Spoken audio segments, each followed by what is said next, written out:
J'espère que vous m'entendez bien. Je suis bien à la COP26. Je suis dans une place où les gens peuvent s'installer, travailler sur leur ordinateur. Monsieur, madame, tout le monde qui est ici. J'espère que c'est pas trop bruyant, mais c'est ça un peu la réalité. Bon, mais peut-être on peut juste commencer. Euh, voilà, je suis Marc Purdon, titulaire de la chaire sur la décarbonisation ici à l'UQAM. Je suis présentement le COP26 qui devrait se terminer demain, mais dans mon expérience, souvent il y a la prolongation et je ne serais pas surpris qu'on va prolonger jusqu'à samedi. Mais moi, je vais quitter demain matin. Euh, j'ai promis de faire un rapport de la COP26. Puis aussi chercher les entrevues avec des acteurs que j'ai réussi à faire, mais c'était pas tout à fait évident parce que je suis le seul représentant de l'UQAM ici cette semaine. On a la délégation du UQAM. Donc, j'ai dû comme innover un peu. Et qu'est-ce que j'étais capable de faire, c'est de faire les entretiens, mais avec certains participants ici à l'UQAM, à la COP26. Puis, je les enregistrés. Juste pour répondre à quelques questions pour que eux, les personnes peuvent se présenter. Puis également décrire pour eux les enjeux clés de la COP26.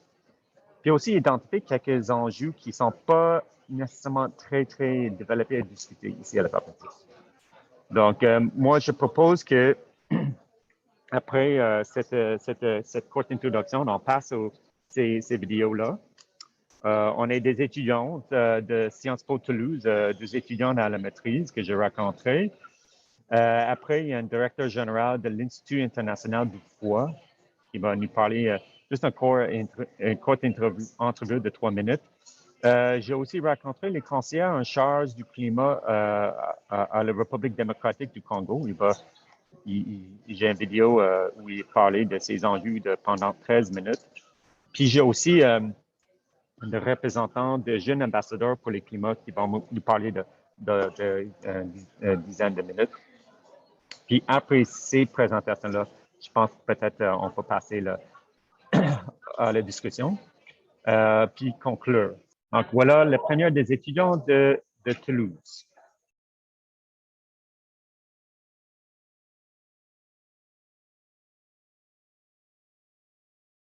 Donc moi je m'appelle Camille Boukolévi, je suis étudiante à Sciences Po Toulouse, en double diplôme, en master aussi en droit de l'environnement à Strasbourg.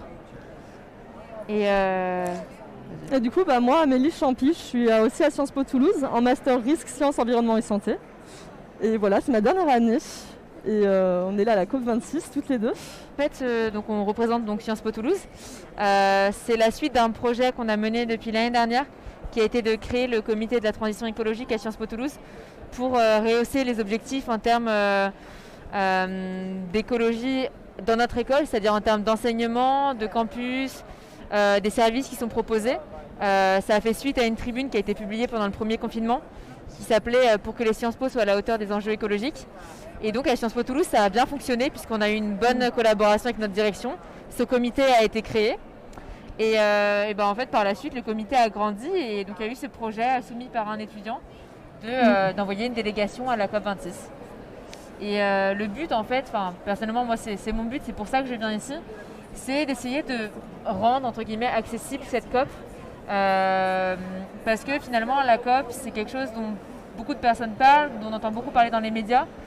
Mais c'est un peu une nébuleuse, donc tout le monde critique sans vraiment savoir ce que c'est de l'intérieur. Donc on essaie un peu juste de rendre ça compréhensible en fait, avec un esprit critique bien entendu.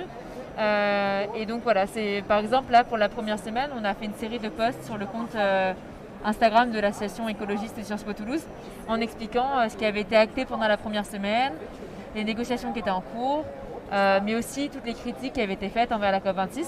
Et d'ailleurs, il y a beaucoup de personnes qui nous ont remerciés parce qu'ils nous ont dit c'est cool, ça nous permet de savoir un peu concrètement qu'est-ce qui est dit, parce qu'en fait, on se perd aussi un petit peu dans le discours médiatique. Mais voilà, donc personnellement, moi, voilà, je viens à cette COP pour déjà mieux comprendre comment ça fonctionne de l'intérieur le vulgariser, le rendre accessible et voilà.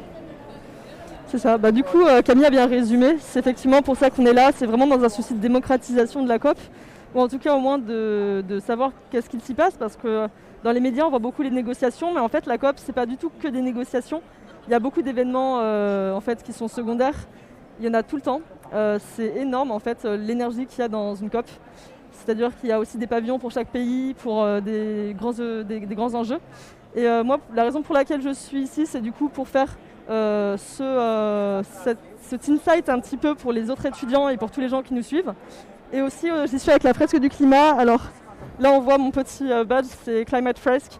En gros, c'est une association française qui fait de l'éducation au climat, qui permet de comprendre de manière ludique le changement climatique.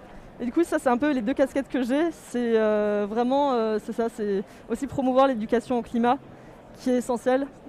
Même si c'est une éducation au climat qui ne doit pas se faire seulement auprès des jeunes, parce qu'en fait, il faut aussi que les politiques et les groupes et les entreprises soient aussi éduqués à ce climat. Et c'est aussi le travail du coup, que je fais au sein de cette association. Il y en a, si quand on s'intéresse à la COP26, effectivement, on voit tout de suite que ça a une grosse... en fait, ça découle des accords de Paris, de la COP 21, du coup, qui a été faite à Paris. Et il y a des... En fait, en gros, la manière dont c'est montré, c'est que les accords de Paris, c'est des accords avec plein d'articles qui ont besoin de, si on transfère ça dans de la politique, etc., qui a besoin de décrets d'application. C'est-à-dire qu'on a des objectifs, on sait ce qu'on veut faire, mais il faut encore dire comment on le fait. Un des grands enjeux qu'il y a du coup dans cette COP, c'est par exemple les marchés carbone, c'est-à-dire les droits d'émission de GES, en fait, de gaz à effet de serre. On parle beaucoup de carbone, mais en réalité, il faut bien voir que c'est aussi gaz à effet de serre. Et du coup, il y a des pays qui ne sont pas d'accord sur certains points très précis, c'est-à-dire que les négociations peuvent être extrêmement techniques.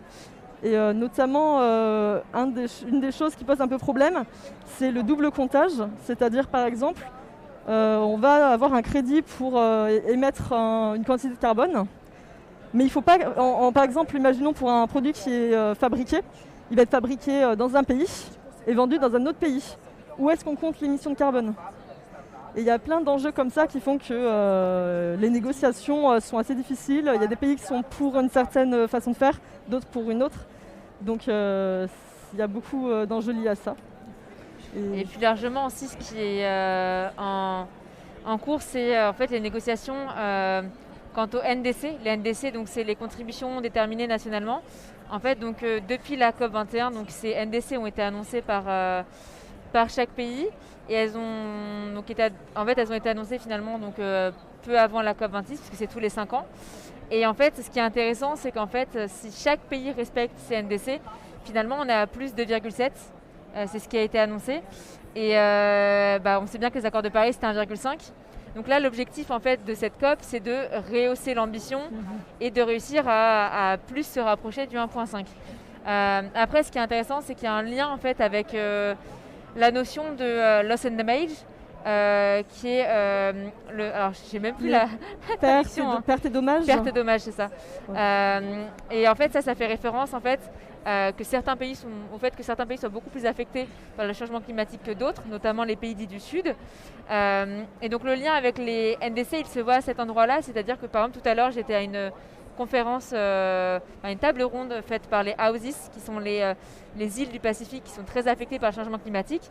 Et ils expliquaient bien comment pour eux, en fait, c'était impossible de ne pas vouloir atteindre cet objectif de 1,5 parce qu'en fait, leur vie vraiment en dépend de manière beaucoup plus forte que d'autres pays qui ne vivent pas le changement climatique de la même manière. Et c'est là où on voit en fait à quel point ce qui est en jeu dans cette COP, c'est aussi finalement comment les pays riches, les pays qui vivent aussi beaucoup moins le changement climatique, le dérèglement climatique, vont prendre leurs responsabilités par rapport aux pays dits du Sud. Et ça, c'est un sujet qui a été vraiment mis sur la table, notamment lundi, c'était le sujet de la journée de lundi. Et aujourd'hui, force est de constater que les engagements ne sont pas à la hauteur pour l'instant. Après, il y a quelques espoirs pour que le texte soit revu et soit un peu plus ambitieux. Mais voilà, ça par exemple, c'est une négociation qui était en cours. Et en fait, il faut savoir que depuis la COP21, normalement, il devait y avoir donc 100 milliards de dollars accordés à ces pays-là. pour l'instant, 80 milliards ont été accordés. Donc ce n'est pas ce qui était annoncé à l'origine. Et là, ce matin, on était notamment en discussion avec l'ambassadeur de France sur le changement climatique, donc Stéphane Crouza, qui nous disait que donc ça serait sûrement obtenu d'ici 2022. Mais 2022, en fait, pour ces pays, c'est déjà trop tard. Et donc c'est pour ça que voilà, c'est vraiment ces enjeux-là qui sont là, et je pense que ça va faire le lien avec la troisième question. Moi, je dirais peut-être plutôt pas forcément les questions qui ne sont pas discutées, mais en tout cas qui sont encore trop peu abordées. Déjà, comme on a dit, en fait, la question la différence de la manière dont les pays sont affectés par le changement climatique. C'est-à-dire qu'il y a des pays qui sont très très affectés, qui ne sont pas les plus gros producteurs, et les gros producteurs qui sont pas toujours aussi affectés. Même si on peut dire par exemple pour les États-Unis qu'il y a des énormes feux de forêt, des ouragans, ils le vivent quand même. Mais voilà. Il y a aussi la question de la biodiversité qui, selon moi, est encore trop peu absente. Ça, c'est par exemple quand même un enjeu sur lequel la France essaye de se positionner et de faire avancer le débat. Mais en fait, on parle encore trop peu de biodiversité. On est on est vraiment dans une perspective anthropique, c'est-à-dire qu'on pense par l'homme et on oublie qu'en fait les écosystèmes, ils nous rendent des grands services. On oublie que l'océan, il va stocker énormément de carbone. Il n'y a pas que la déforestation, elle se fait sur terre, mais elle se fait aussi en mer. Que les fonds marins, par exemple, ils sont totalement détruits par la pêche notamment, mais aussi par le changement climatique. Et ça, c'est une question qui ne revient pas assez. C'est-à-dire que la biodiversité, on en parle par exemple dans les villes, quand on parle de végétalisation, revégétalisation des espaces, etc. On parle beaucoup de compensation carbone, ça c'est quelque chose qui est très très critiqué et critiquable. Il faut voir que de construire, de reconstruire, de refaire une forêt à un endroit où il y avait une forêt qui avait des centaines d'années, etc., c'est pas pareil. Parce qu'une forêt, ça va prendre du carbone et en stocker. Et ça prend du temps, ces choses-là. Et selon moi, c'est un sujet qui n'est pas assez abordé. Et pourtant, c'est essentiel, en fait. Ouais. Pour moi, il y a deux choses. C'est pareil, c'est pas des choses qui ne sont pas abordées, mais qui, pour moi, ne sont pas approfondies ou pas prises par le bon côté. Donc, il y a l'inclusivité. On avait annoncé que cette COP serait la COP la plus inclusive jamais organisée. En réalité, il y a plein de pays et de délégations qui n'ont pas pu venir, faute de vaccins, faute de logements qui étaient trop chers, des listes rouges qui avaient été établies par le gouvernement britannique qui ont empêché certains pays de venir. Donc qui font finalement qu'on a des délégations, notamment des pays les plus affectés, qui sont beaucoup moins présentes que les délégations des pays qui sont moins affectés, ce qui paraît quand même être un non-sens à mes yeux. Il y a d'ailleurs eu un discours de Simon Koffé, qui est le ministre du Tuvaluan, qui est une petite île du Pacifique, qui a fait un discours qui a été assez médiatisé, où en fait c'était un discours où il avait la mer qui est arrivée jusqu'à ses genoux. Voilà. Et donc ce discours pour moi était assez représentatif du paradoxe qui est dans cette COP, de dire en fait oui, on fait tout ce qu'on peut pour le changement climatique, etc., etc. Et en fait finalement de ne pas prendre en compte les voix qui sont finalement les plus affectées, selon moi les plus inspirantes et les plus à même de répondre à ces enjeux. Donc ça, c'est un point. Et aussi dans l'inclusivité, alors là, ça touche moins la COP, mais plus le traitement médiatique de la COP. Ce qui est intéressant de voir, c'est que en fait, ce qui ressort au niveau médiatique, c'est toujours en fait les mêmes figures, notamment des figures occidentales. Ça a été dénoncé. Il y a eu une marche samedi à Glasgow qui a été menée par donc les jeunesses autochtones, notamment d'Amazonie. Et en fait. Les personnes qui sont réapparues dans les médias, c'était des personnes comme Greta Thunberg, qui pourtant s'étaient volontairement mises en retrait. Et donc en fait, on est toujours sur ce focus sur les pays occidentaux, notamment les pays riches, ceux qui sont le moins affectés par le changement. Et pour moi, là aussi, il y a une problématique. Donc ça, c'est la problématique de l'inclusivité. Et l'autre problématique, à mes yeux, c'est, Amélie en a parlé, c'est donc tout ce qui est ce discours sur les solutions fondées sur la nature. C'est assez intéressant parce que dans cette COP, en fait, tout le monde parle tout le temps de solutions fondées sur la nature. Et finalement, en fait, on ne sait même plus ce que ça veut dire. Et donc, on ne sait plus si c'est du greenwashing, si c'est vraiment une vraie solution. Et c'est vrai que c'est pas facile, en fait. Même nous, des fois, on ressort de certaines conférences, on ne sait pas quoi en penser, en fait. Mais moi, pour le coup, ma position, parce que du coup, je suis en master de droit de l'environnement, je milite beaucoup pour les droits de la nature, qui est une doctrine particulière de droit de l'environnement, qui défend une vision non pas anthropocentrée de la nature, mais écocentrée.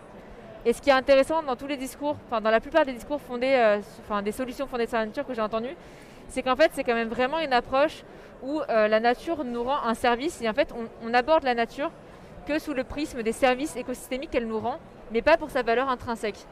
Et selon moi, même si je remarque quand même tous les... Parce que je pense qu'il faut aussi le remarquer, il y a quand même des évolutions. Et ça, on en parlait tout à l'heure, il y a beaucoup de références au féminisme, à l'antiracisme, à plein de choses. Il y a vraiment des vraies discussions qui sont menées et dans la Blue Zone, dans les zones officielles, donc c'est chouette et il faut le remarquer. Mais pour moi, par exemple, sur cette approche-là, c'est vraiment encore une approche très, très, très anthropocentrée. Et pour moi, ça reste problématique. Voilà. Et je vais rajouter un truc aussi. Alors, c'est un peu aller à l'inverse de la question. Mais une question qui est par exemple trop abordée, je trouve, c'est l'innovation. C'est-à-dire qu'on va beaucoup nous dire la science va nous sauver. Je caricature.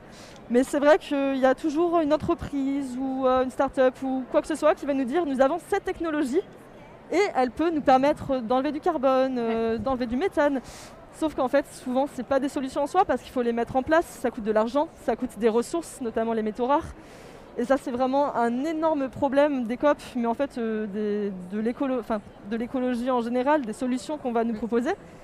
C'est qu'on va nous donner toujours plus de technologie, alors qu'en réalité, il faudrait peut-être plus de la sobriété. Et c'est un discours qui est parfois donné, mais qui est rarement appliqué. En fait, moi, j'ai l'impression qu'on cherche, maintenant que les grandes entreprises et même certains gouvernements cherchent maintenant plus du tout à nous convaincre que le changement climatique n'existe pas et qu'il y a moins de discours climato-sceptiques finalement. En fait, c'est plus le changement climatique n'existe pas, vous avez pas raison, c'est plutôt on peut vous sauver par la technologie face au changement climatique. Et du coup, on a une sorte de glissement de discours qui est intéressant et qui est problématique parce que aucun des deux n'est souhaitable en fait. Et comme dit Amélie, en fait, on oublie que la meilleure manière de faire face à ces enjeux-là, finalement, c'est la sobriété. Et voilà. Et d'ailleurs, sur cet exemple-là, il y a aussi, à ce sujet-là, il y a l'exemple des TEN, les technologies d'émissions négatives, qui ont été vraiment mises en avant et qui, certes, peuvent faire partie des solutions, mais qui ne sont pas une solution en soi et qui ne remettent pas en question en fait, notre manière de consommer, de dialoguer avec les pays du Sud, d'interagir. Et donc, en fait, qui sont pour moi une solution de surface et pas une solution de fond. C'est ça.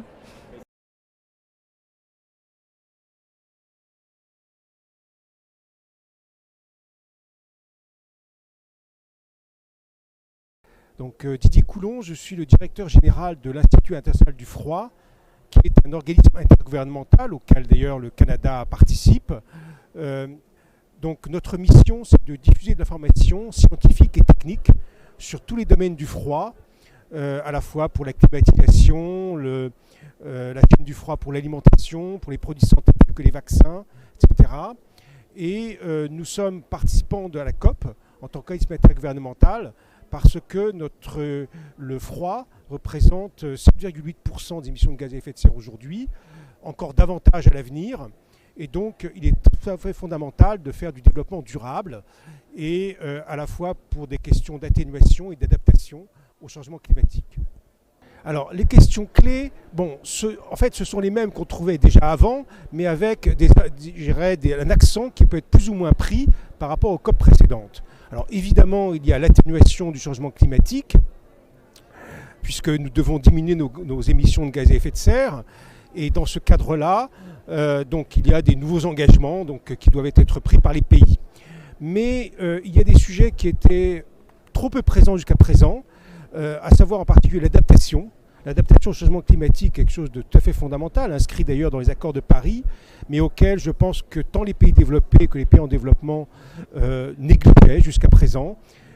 Donc j'espère que ce ne sera plus le cas, parce que il faut bien être conscient que d'après le GIEC, même avec 1,5 degré Celsius d'augmentation à l'avenir, les conséquences en matière de sécheresse, d'inondation, de vagues de chaleur, etc. ne feront que croître de façon exponentielle.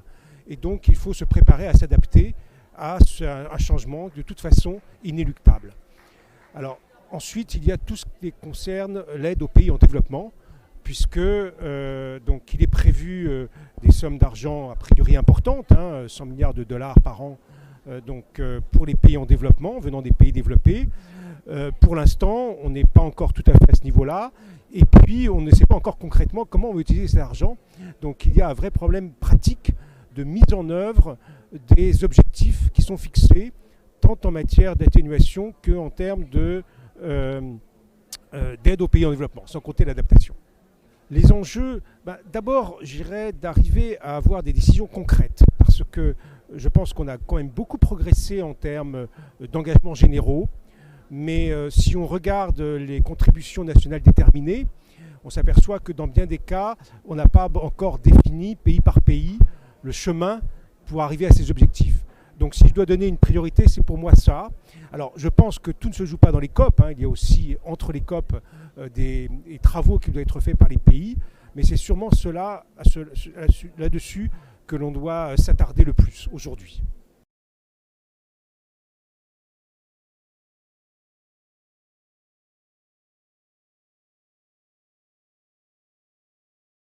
Bonjour, je vais me présenter. Je suis le docteur Malassi Joseph.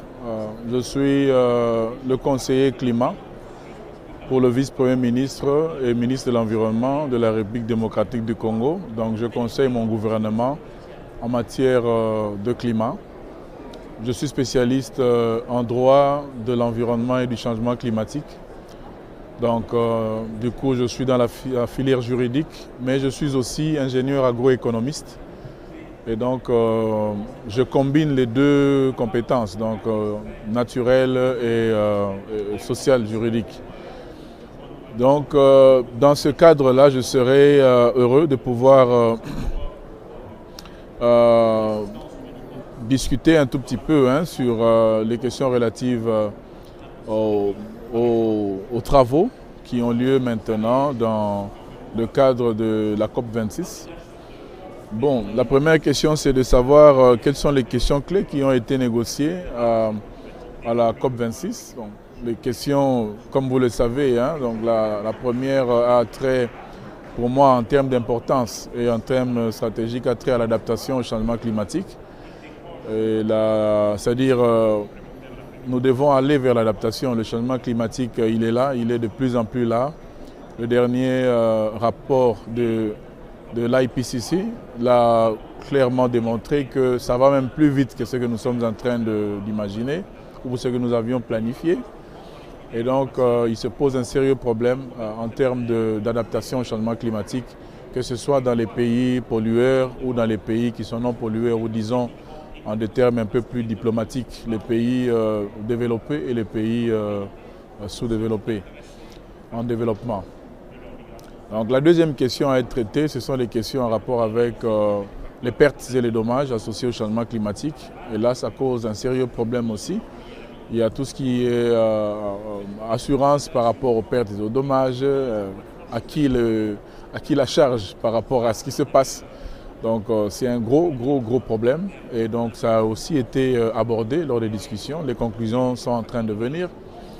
La troisième question à être abordée, c'était la question relative à la finance climatique, qui est un peu aussi transversale, parce que ça entre dans l'adaptation, ça entre dans les pertes et les dommages. Et aussi, nous avons en quatrième lieu, pour moi, ce sont les questions les plus importantes, la question relative à l'opérationnalisation de l'article 6 de l'accord de Paris, qui continue encore à être discutée.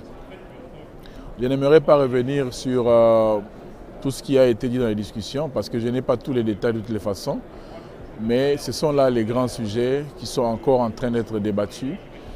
Et peut-être que je parlerai des attentes d'un pays tel que le mien, la RDC, qui est un pays en développement et qui aujourd'hui s'est présenté à la COP26 comme étant un pays solution. Vous savez que la RDC, c'est le plus grand pays dans le bassin du Congo. Et le bassin du Congo, aujourd'hui, les études l'ont démontré, c'est le bassin qui séquestre le plus de carbone donc, par rapport au bassin de l'Amazonie. Il est petit, mais il séquestre plus que le bassin de l'Amazonie ou le bassin de l'Indonésie. Donc, ça nous fait regarder le bassin du Congo avec un second regard.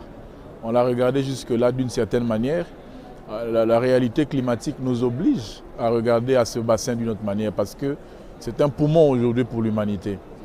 Donc nous regardons aux questions qui sont traitées dans cette COP26 aussi d'une autre manière.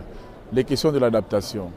Comment est-ce que les populations dans les bassins du Congo s'adaptent-elles au changement climatique? Et vous savez que qui dit adaptation au changement climatique dit responsabilité climatique. C'est une question souvent évitée. Et lorsque un homme du Sud comme moi, j'en parle, ça peut faire mal à un homme du Nord. Mais nous comprenons exactement que si le Nord ou l'Ouest, en inventant l'industrialisation, avait su que ça allait causer la perte de l'humanité, c'est clair que l'Occident n'allait pas le faire. Donc c'est une situation dans laquelle nous sommes entrés sans le désirer. Et donc aujourd'hui, réparer les conséquences, ça ne peut pas non plus faire l'objet des réflexions. Donc, le changement climatique est là, les conséquences sont là, documentées, les recherches l'ont prouvé. Il faut agir par rapport à ça. On ne va pas laisser les autres mourir ou les autres qui ne sont pas autant préparés que nous. Vous avez bénéficié de l'industrialisation 1000 fois, 1 million de fois plus que les autres blocs. C'est le moment de pouvoir non seulement être responsable, mais aussi faire preuve réellement d'une certaine solidarité. Et donc, c'est à ce niveau-là que nous sommes en train de réfléchir par rapport à l'adaptation. Et par rapport à l'article 6 de l'accord de Paris, je crois que l'accord est là, il faut l'appliquer. Il faut rendre la finance climatique disponible à l'Afrique. Les pays qui ont des ressources forestières telles que les nôtres, il faut créer des mécanismes de compensation pour que ces populations cessent de vivre aux dépens des forêts, comme on le faisait il y a des millénaires, il y a des centenaires, parce que le monde a changé. On ne va pas du coup, comme ça, du jour au lendemain, demander à une maman qui dépend de la forêt pour sa nourriture de ne plus y aller, parce que le monde a besoin de cet oxygène. Je crois que humainement parlant, les droits de l'homme ne vous autoriseront pas de le faire. Nous aussi, en tant que gouvernement, on ne le fera pas. Mais si à cette maman-là, on lui disait, maman, écoute, désormais, voilà telle manière de vivre qui est prise en charge par le monde entier, laisse ces forêts-là, ou alors nous voulons planter plus d'arbres derrière ta maison pour le bien de toi et de nous tous. S'il y a une compensation qui est comprise, acceptée, ça va de soi. Donc c'est à ce niveau-là que le problème se trouve aujourd'hui. Or, plus le temps passe, ce sont des arbres qui continuent à être coupés. La pauvreté à laquelle on a souvent tourné le dos à l'Afrique, aujourd'hui ça nous rattrape. Ça nous rattrape parce que la forêt n'est pas détruite par la volonté de l'Africain ou de l'homme du bassin du Congo. C'est par nécessité. C'est dommage que plusieurs personnes font des recherches sur le bassin du Congo, mais n'ont jamais mis les pieds au Congo. Bon, on ne peut pas leur demander mieux que ça, mais il faut venir vivre les réalités. Et vous comprendrez mieux quelle est la situation et quel est le contexte, et vous proposerez des meilleures solutions. Donc voilà un peu, à mon sens, les questions qui sont traitées. Je n'aimerais pas être trop bavard, j'ai parlé de l'essentiel. La RDC, devant tout ça, la RDC a dit, nous sommes un pays solution. Nous sommes conséquents des dotations naturelles que Dieu nous a données. Nous sommes un pays croyant. Nous croyons que Dieu ne peut pas nous donner autant de ressources naturelles, forêt, eau, matières minérales. Nous avons 80% des réserves mondiales du cobalt dans notre pays. Et vous savez, le cobalt, on en a besoin pour la transition écologique. Donc Dieu ne pouvait pas nous donner autant de ressources, nous faire confiance s'il ne savait pas que nous serons capables de pouvoir les gérer pour l'humanité. Et aujourd'hui, le pays se positionne comme étant un pays solution. Nous sommes ouverts à toutes sortes de dialogues, toutes sortes de partenariats. Premièrement, pour nous permettre de mieux gérer ces ressources-là, en tenant compte des réalités locales. Ensuite, pour pouvoir aussi faire bénéficier notre pays de tout ce dont on peut bénéficier, étant détenteur de telles ressources. Troisièmement, des partenariats qui nous permettent de gérer rationnellement ces ressources. Parce qu'on a vu certaines entreprises minières venir ouvrir au Congo. Nous, on pensait que c'était des entreprises qui venaient ouvrir pour exploiter responsablement. Mais alors que ce sont des entreprises qui veulent transporter les stocks des ressources de la RDC vers leur pays. Ils prennent tout, ils vont les stocker chez eux. Ça, je crois que sur le plan commercial, c'est de la triche.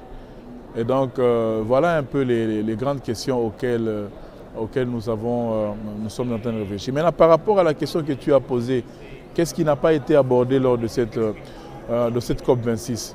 Bon, là, je vais parler d'un point de vue personnel. Je crois que c'est la question qui n'a vraiment pas été abordée, c'est la question de l'action climatique. L'action climatique, les discours sont là. On est fatigué des discours. On est fatigué. Et le monde est en train de brûler. On a parlé. Nous avons eu l'accord, en 92, on a eu l'accord cadre sur le changement climatique, la convention cadre. Quelques années après, on a eu le protocole de Kyoto. On voulait aller vers l'action. Le Kyoto a eu 2 temps d'implémentation, Kyoto 1 et Kyoto 2. Kyoto 2 étant issu, nous avons eu besoin de l'accord de Paris. On l'a signé. Aujourd'hui, de quoi avons-nous besoin encore? Vous voyez, donc tout ce temps-là que nous sommes en train de passer à tergiverser, le changement climatique, lui, n'attend pas. Les conséquences sont là. Le dernier rapport de l'IPCC l'a clairement signalé que le 1,5 que les rapports précédents avaient prévu arriver aux alentours de 2040-2050, ça va arriver 10 ans avant. Et ça peut même arriver un peu plus avant que 10 ans. Donc, nous sommes devant un cas de conscience. Nous sommes interpellés. Ou nous brûlons tous, ou nous agissons maintenant. Et la recherche a suffisamment équipé le politique de par où commencer, que faire. Nous sommes aujourd'hui en train de parler des émissions des pays qui ne sont pas déclarés. Des pays qui trichent en termes de volume de leurs émissions. C'est de l'irresponsabilité climatique. J'ai vu les organisations non gouvernementales à l'extérieur du centre de conférence. Elles sont en train de manifester. Elles sont en train de crier aux tricheurs climatiques. Elles sont en train de crier elles ont appelé les criminels climatiques. Je suis tenté à dire qu'elles ont raison. La vraie question, c'est qu'est-ce qui se passe? Pourquoi on n'agit pas? Pourquoi on se complaint à parler, à discuter sur une urgence qui est plus qu'urgente? Nous avons les ressources. Nous n'avons peut-être pas accumulé autant de ressources financières que vos États. Vous avez ce que nous n'avons pas. Nous avons ce que vous n'avez pas. Allons vers l'action. Le Congo est disposé à faire autant de reboisements. Nous avons des espaces. Vous comprenez? Mettez les moyens. Vous êtes du Canada. Mettez les moyens. Nous allons reboiser au nom du Canada. Nous avons de l'espace. Et notre espace, c'est l'espace tropical. C'est différent de votre espace. Les caractéristiques forestières sont différentes. Venez, travaillons. Les États-Unis, on les appelle. Nous appelons le monde entier. Comprenez? Donc, c'est ce qui n'a pas été discuté. Ça paraît peut-être superflu pour certains, mais c'est ça l'essentiel. On doit aller vers l'action, on est fatigué des discours.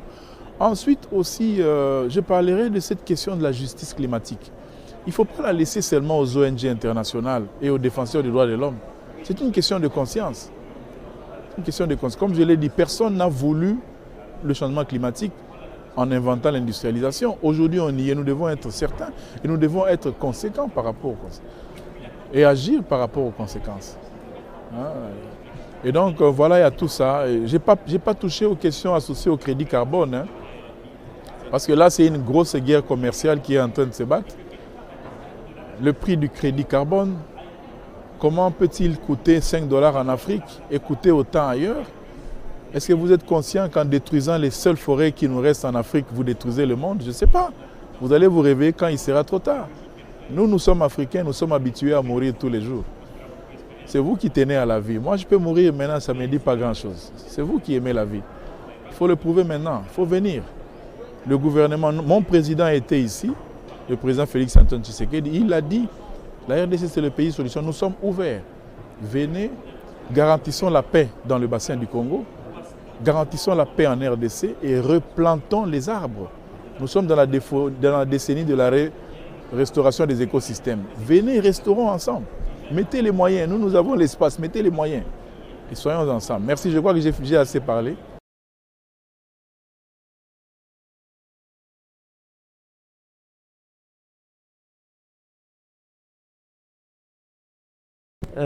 Bonjour, je m'appelle Jérémy, je suis français et je suis accompagné de Louise. On est tous les deux des membres d'une association qui s'appelle les Jeunes Ambassadeurs pour le Climat, dont la mission est de faire de la sensibilisation auprès du public français et de donner les clés à la jeunesse de compréhension des enjeux climatiques, c'est-à-dire en fait to empower la jeunesse française. D'où notre intérêt de venir à la COP26, en fait, c'est de pouvoir nous plonger au cœur des négociations et pour faire un retour après 2 retours en France et expliquer ce qui s'y passe, ce qui s'y décide, quelles ont été les avancées, qu'est-ce qui n'a pas marché, qu'est-ce qui a fonctionné, expliquer aussi un peu la géopolitique internationale, climatique, toutes ces choses-là pour essayer de retransmettre une expérience. Et donc, quel est notre intérêt à être là aujourd'hui ? Je pense qu'il y a 3 points clés, c'est suivre, comprendre et puis après connaître. On va suivre les négociations, on va essayer de comprendre les outils qui sont utilisés et ensuite on va connaître les accords qui ont été mis en place, on va connaître qui va être repris ensuite dans le cours de l'année dans les politiques publiques dans notre pays. Donc voilà, je pense que c'est notre intérêt. Et après, comme ça aussi, on montre également, on est présent sur place, on montre qu'ils ne peuvent pas faire n'importe quoi dans notre dos, qu'on surveille ce qu'ils font et qu'après, on sera en mesure de leur dire que ça ne nous convient pas ou alors au contraire que peut-être que c'est très bien. Du coup, les questions clés, il y a la thématique finance qui est quand même, qui a pris beaucoup de place. Je vais les citer, après on va peut-être développer. Donc il y a la thématique finance, il y a l'article 6 qui parle des marchés carbone. Vas-y. Ensuite, il y a la question de la transparence. Et donc ça, c'est les 3 gros points. Et après, peut-être qu'on va en évoquer un petit peu d'autres.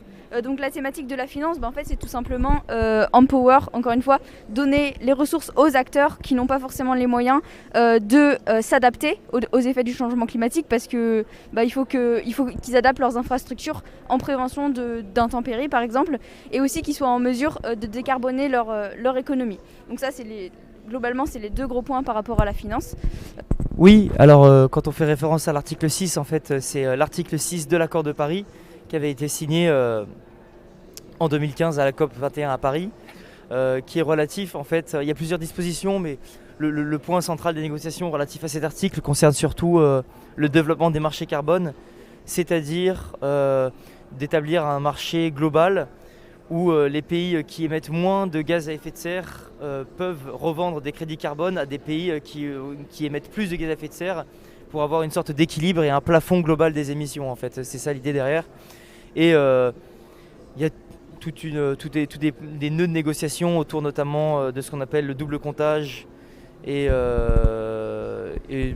d'autres points également. Et surtout, en fait, il y a des conflits entre pays développés, pays en développement qui ont des intérêts divergents évidemment.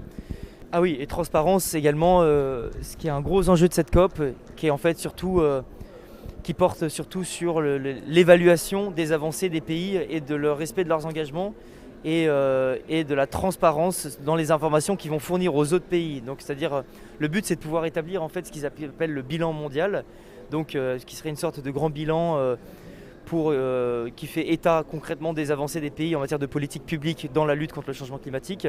Mais pour ça, il y a un réel besoin de savoir ce que les pays font précisément. Et en fait, on se rend compte qu'il y a un certain nombre de pays qui montrent un manque de bonne volonté et qui ne communiquent pas assez sur leurs avancées. Parce que, évidemment, il n'y a pas assez d'avancées. C'est bien ça le problème. Et aussi un autre problème qui est lié à la finance, c'est que certains pays beaucoup moins développés n'ont pas spécialement la capacité administrative et financière de pouvoir faire ces évaluations de politique publique et ces évaluations d'impact. Et ils ont également besoin de fonds pour pouvoir développer leur administration, développer des outils, etc. Donc voilà, il y a tous ces enjeux-là qui s'articulent. Alors c'est pas une thématique qui est très très prégnante à la COP26, mais c'est une thématique nouvelle et qui est assez importante. C'est qu'on depuis cette année, on parle plus du méthane. Avant, on était très très centré sur les émissions carbone et maintenant il y a certains engagements, notamment un accord entre les États-Unis et la Chine, on cherche à prendre des engagements plus importants que les années précédentes par rapport à la réduction des émissions de méthane dans l'atmosphère. Oui, juste pour compléter, c'était un des premiers, comment dire. Au départ de la COP, ça a été un des premiers points qui a été négocié et une des premières avancées, c'était qu'il y a 105 pays, je crois, qui sont engagés à réduire de 30% leurs émissions de méthane d'ici à 2030, en sachant que le méthane a une capacité d'effet de serre bien plus importante que celle du CO2, donc c'est quand même une thématique très importante. Et ce dont parlait Louise par rapport aux États-Unis et à la Chine, aujourd'hui on est le 11 novembre, et c'est hier soir le 10 novembre que la Chine et les États-Unis ont publié un statement conjoint où ils s'engagent à réduire leurs émissions de méthane également. Pas d'objectif chiffré, mais voilà, une volonté de collaboration en tout cas. Quelles sont les questions importantes qui ne sont pas discutées ? C'est très large parce que pour moi, il y a énormément de choses qui devraient être discutées ici qui ne le sont pas. Je vais commencer et je pense que Louis aura aussi des choses à dire. Pour moi, une des choses en fait qui ne sont pas discutées et qui devraient l'être, et c'est normal qu'elles ne soient pas discutées ici, c'est et c'est une opinion personnelle, la nécessité d'un changement plus profond dans les systèmes économiques et les systèmes politiques pour pouvoir limiter le changement climatique. Et on voit beaucoup de conférences, et notamment dans les salles en dehors des négociations, des conférences sur la voiture électrique, le transport routier entièrement électrique en Europe, ou alors des carburants type hydrogène. Et aussi également le développement d'énergies renouvelables, mais sans jamais évoquer en fait la potentielle nécessité, et pour moi qui est absolument réelle, de réduire les niveaux de consommation d'énergie, d'essayer de trouver des nouveaux modes de déplacement, peut-être plus lents. Et en fait, c'est pas du tout traité cette question de changer les modes de comportement, et on cherche plus à trouver des solutions technologiques pour garder le statu quo en fait. Et ça, c'est pas du tout discuté, ce qui est en soi pas du tout surprenant, mais toujours un peu décevant. Ouais, donc pour rebondir un petit peu, oui, la COP est vraiment centrée sur cette idée de croissance verte, et jamais elle va remettre en question cette croissance verte. Donc voilà, ça peut, voilà. Ensuite, un thème qui est pas vraiment, il est abordé, mais peut-être pas assez, c'est la question des loss and damage. Donc quand on a parlé de la question du financement tout à l'heure, on a évoqué adaptation, on a évoqué mitigation, donc la réduction des émissions de CO2. Et en fait, les financements pour les loss and damage, ils sont pas beaucoup abordés, parce que ça pose problème justement de la responsabilité historique. Et en fait, c'est quelque chose c'est une nécessité urgente.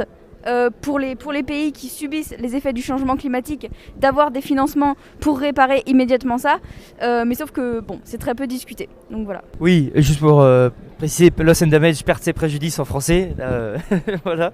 Mais c'est vrai que malheureusement il y a beaucoup de jargon qui est très anglicisé, donc parfois c'est dur de s'y retrouver. Et effectivement sur les pertes et préjudices, il y a un gros enjeu qui est que les pays qui vont souffrir le plus et qui souffrent déjà actuellement du changement climatique sont les pays qui historiquement sont les moins émetteurs de gaz à effet de serre. Donc il y a une certaine forme d'injustice, et par le mécanisme des pertes et préjudices qui est statué à l'article 8 de l'accord de Paris, les États en développement chercheraient à invoquer la responsabilité des États historiquement développés pour les forcer en fait à financer leur adaptation et à financer des mesures peut-être d'infrastructures pour protéger les populations face aux événements climatiques extrêmes, à la montée des océans, etc. Le problème, c'est que les pays développés ne veulent pas mettre la main au portefeuille, si je puis dire, et font un énorme lobbying en fait, pour que le mécanisme des pertes et préjudices ne soit pas un mécanisme permettant d'invoquer cette responsabilité et de dédommager. C'est présent à la COP, mais à notre sens pas assez. C'est la question des peuples indigènes et de leur savoir, et aussi de toutes les communautés un peu en marge de la mondialisation, qui souffrent énormément de la perte de biodiversité. Bon, déjà la biodiversité est très peu évoquée, mais c'est un sommet pour le climat, donc c'est peut-être normal, même s'il y a des liens à faire entre biodiversité et climat pour pouvoir vraiment agir, c'est une autre question. Et sur les peuples indigènes, ils sont mentionnés dans les textes, et il y a quelques représentants, mais en fait on se rend compte que c'est presque une vitrine pour montrer que la COP est quelque part inclusive envers ces populations, mais on se rend compte qu'en termes d'écoute réelle, il y a très peu d'écoute de leurs messages, et surtout, après avoir fait quelques entretiens avec des représentants de ces communautés, on se rend compte qu'il y a un réel savoir dans leurs relations qu'ils ont avec l'environnement, et des vraies leçons qu'on pourrait en tirer pour justement essayer de changer nos modes de pensée et changer le câblage du système, pas forcément entièrement, ça me semble pas possible, mais voilà, changer les choses plus en profondeur pour avoir une relation plus harmonieuse avec notre environnement en fait. C'est ça le fin mot. Et je conclurai là-dessus, c'est qu'à cette COP, il y avait ces communautés assez peu représentées, comme je disais, et en dehors de la COP, par la société civile, il y a eu ce qui s'appelle le People Summit qui a été organisé. Donc c'était les lundis, on était 8, 9, 10, oui, lundi, mardi, mercredi 8, 9, 10 novembre, où en fait ils avaient invité tous les représentants des communautés, par exemple en Amazonie ou en Indonésie, aux Philippines, etc., pour qu'ils aient un espace pour s'exprimer, et de ces échanges, j'ai pas pu trop y participer, mais ça avait l'air extrêmement intéressant en tout cas.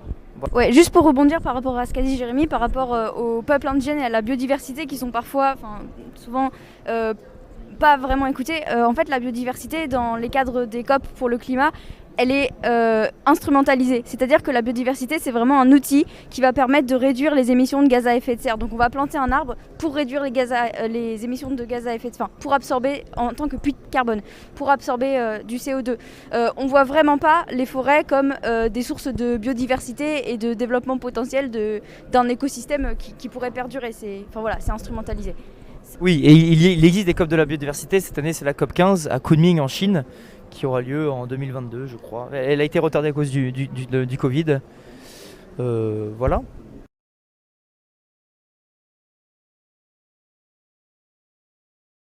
Donc voilà, 4 présentations, 4 entrevues avec les acteurs, surtout des jeunes, parce qu'il y a une forte implication des jeunes. Il y a beaucoup d'entrées, il y a des pavillons pour inciter les jeunes, pour laisser parler les jeunes. Donc, pour les étudiants du CAM, je pense qu'il y a vraiment des opportunités pour s'impliquer un peu plus. Je me demande si on peut ouvrir les questions et réponses, ou est-ce que si vous avez des questions rapides à poser, puis après, je peux peut-être commenter avec quelques observations que moi j'ai fait déjà avec cette COP. Je vois si vous avez des questions dans le onglet questions et réponses. Le pendant, je pense qu'il faut que je vous demande de taper vos questions. Mais pour moi, en attendant, je peux juste peut-être citer deux choses très importantes. Peut-être je pense que les jeunes ambassadeurs ont discuté un petit peu, mais il y avait l'attente de la Chine et des États-Unis qui était annoncée hier, mercredi, puis je pense qu'il a influencé les négociations. J'espère de manière positive, mais c'est pas très clair qu'est-ce qu'il veut faire exactement. Mais il me semble qu'il y a une possibilité d'accélérer leur coopération. Il faut comprendre que il y a une certaine friction qui est en train de s'amplifier, accélérer, si on peut aussi dire, entre la Chine et les États-Unis sur les questions pas liées au changement climatique, mais sur le commerce, aussi les questions de Taïwan. Donc, le rapport entre ces deux pays est un peu compliqué pour l'instant. Donc, je pense que les gens n'étaient pas vraiment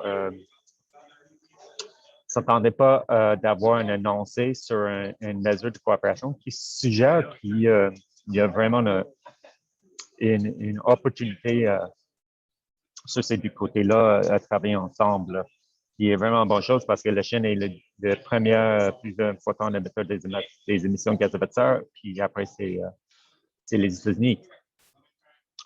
Mais pour moi, je pense que pour moi, peut-être la chose que moi, je trouvais le plus important, c'était pas le premier discours, mais renforcement de l'annoncé de l'Union européenne sur un mécanisme d'ajustement aux frontières pour le carbone, ou Carbon Border Adjustment Mechanism en anglais, parce qu'il y a beaucoup des acronymes en anglais.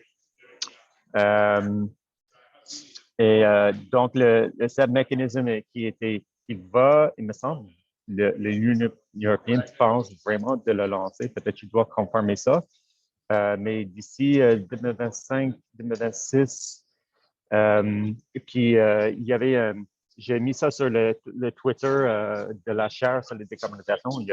Il y avait un événement parallèle où l'Union européenne ont parlé de cette mécanisme qui va être, en fait, ça va être un tarif sur le carbone. Il me semble que déjà la Chine, peut-être même la Russie, sont en train de contester auprès de l'OMC, l'Organisation mondiale de la commerce, parce qu'il y a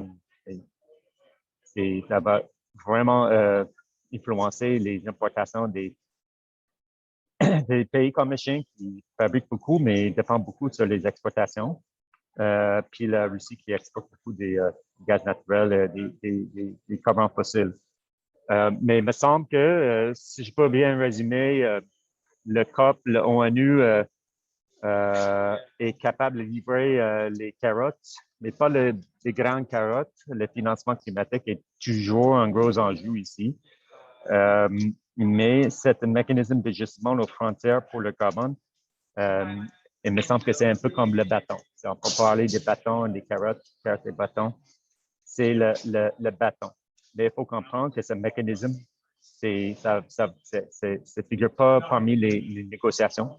C'est pas quelque chose où l'ONU va prononcer une résolution ou prendre une décision. C'est vraiment quelque chose qui est en train d'être fait par les Européens. Il me semble que le Royaume-Uni est en train de considérer ce mécanisme de manière importante, aussi le Canada. Les États-Unis, les Américains, c'est pas clair. Et puis le troisième point que je voulais peut-être juste en parler, c'est le nucléaire. Je pense qu'il n'y a pas vraiment de clarté sur le rôle du nucléaire dans la transition écologique, soit dans le cadre des Nations Unies, ici, le COP26, ou ailleurs, qui est peut-être quelque chose qu'on doit, comme je sais que c'est très, très sensible, mais peut-être quelque chose à aborder parce que beaucoup des modèles suggèrent qu'on a besoin des technologies comme ça pour éviter la Terre. Je vois qu'il y a une question ici. Pouvez-vous commenter sur l'article 6 de l'accord de Paris et les défis du marché du carbone? Oui, c'est une grosse question. L'article 6, il y a plusieurs sous-articles de l'article 6. Et si je comprends bien les enjeux, c'est pour, dans un sens, réactiver un marché du carbone. Mais on ne va pas appeler ça un marché du carbone. Le terme marché du carbone est un peu tabou ici à la COP26. Mais je pense que l'ONU leur donné un autre nom comme le transferable, excuse-moi, l'acronyme m'échappe pour l'instant, mais c'est comme transferable mitigation outcomes, quelque chose comme ça. On ne va pas en parler du marché du carbone. Comment ça va être vraiment intégré, c'est pas clair. Mais je pense qu'une des choses qui est intéressante, c'était mardi une signature entre le Québec, la Californie et la Nouvelle-Zélande sur l'intérêt de peut-être intégrer, explorer au moins l'intégration de leur marché du carbone. Qui est tout le marché du carbone Québec-Californie. Tout ça, c'est à l'extérieur de l'article 6 de l'accord de Paris, mais peut peut-être influencer ou donner un exemple de comment ça peut fonctionner. Je pense que la grosse question sur l'article 6 actuellement, c'est est-ce qu'on va permettre les crédits compensatoires issus du mécanisme du développement propre, qui était l'instrument qui était développé pour le protocole de Kyoto. Est-ce qu'on va permettre ces crédits à circuler ou être utilisés dans peut-être l'accord de Glasgow, après Glasgow, dans la Convention de cadre des Nations Unies. Il y a beaucoup des questions sur les crédits issus du mécanisme de développement propre qui représentent toujours le plus important source de crédits compensatoires au monde, de loin. Le marché du carbone est un enjeu très, très sensible ici, toujours. Voilà.